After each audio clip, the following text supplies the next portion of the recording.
Earlier, I spoke to the Shadow Defence Secretary, John Healey. Today, he was setting out Labour's plan to improve the nation's defences. Let's talk defence, because you've done a big speech today, effectively saying we're in a pre-war world. What do you mean by that?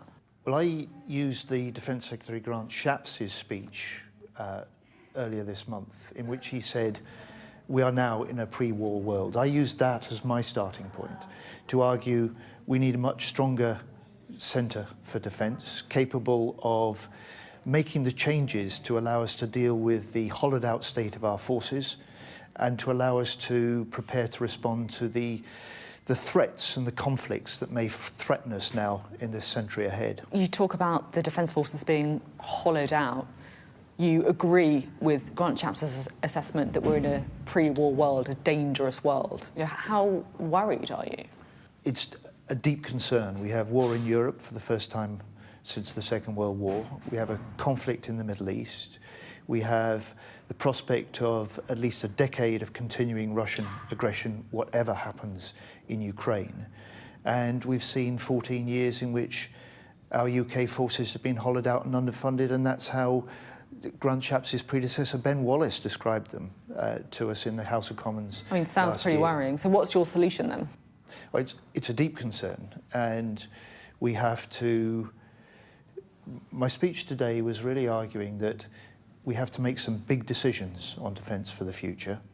The current system isn't up to facing the challenges we face from the increasing threats. And so I'm arguing today that we must make some big defence reforms.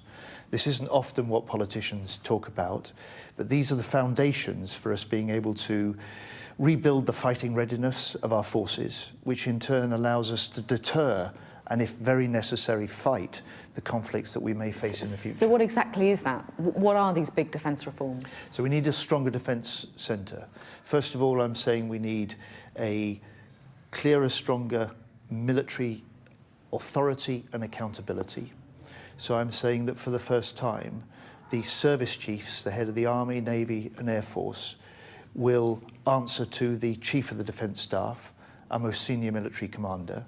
I'm saying that because defence needs strong and stable four-star leadership, those chiefs who run our armed forces are only appointed for 2 years, when we appoint a permanent secretary of government departments for 5. So I'm going to change that, and Labour will appoint for 4 years with a performance review after 2, so people have a chance to get into the job, get to grips with their task in delivering stronger defence for Britain, and of course can be called to account for the extent to which they succeed or fail in the future.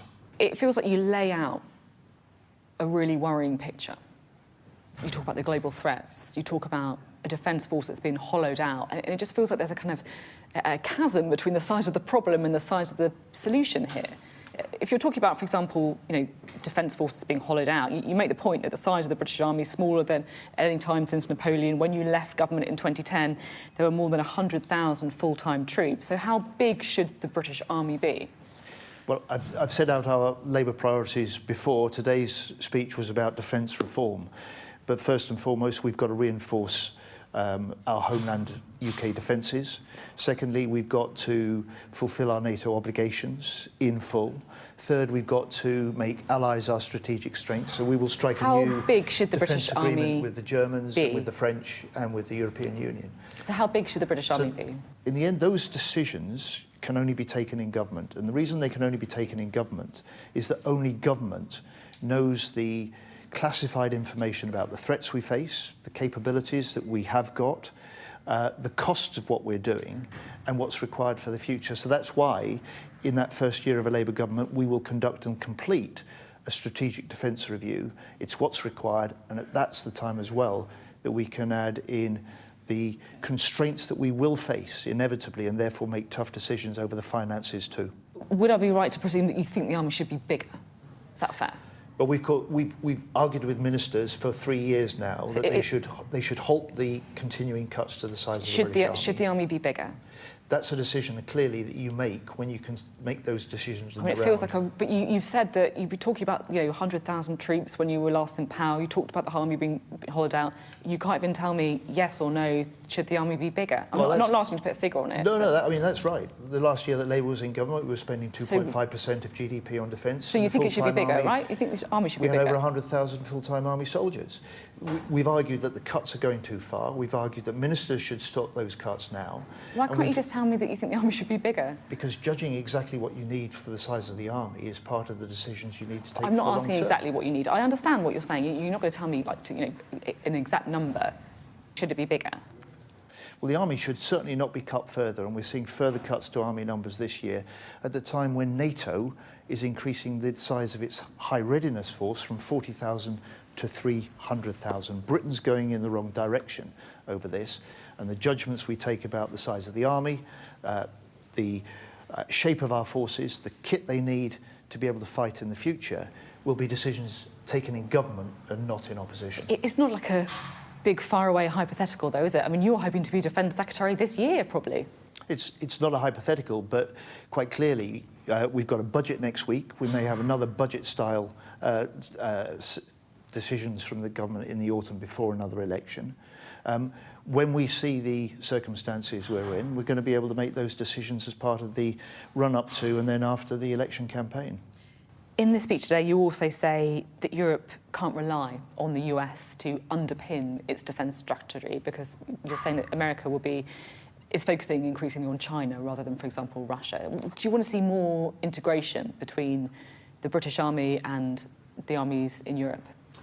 First of all, I didn't say that Europe couldn't rely on the US. The US is a cornerstone of our NATO alliance, and that will continue. What I argued was that European nations in NATO have to do more of the heavy lifting in future, because whichever president is elected, then America will increasingly focus on China and the Indo-Pacific.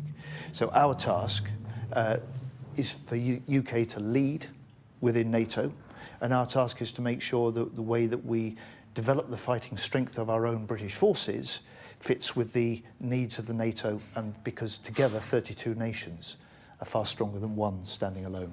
You say about the uncertainty in the States because of the election. Are you concerned at all by the prospect of a Donald Trump presidency? I judge politicians by what they do rather than just what they say. So President Trump when he was president before, put a lot of pressure on NATO nations to up their level of defence spending. He was right to do that. I also put a lot of faith in a special depth of this relationship between the UK and the US, which has survived decades of ups and downs on both sides of the Atlantic. And I'm determined that if we have a Labour government, that the US will remain our most important ally and that the UK will remain the US's most important security ally. OK, thank you very much indeed, John Healey. Thank you.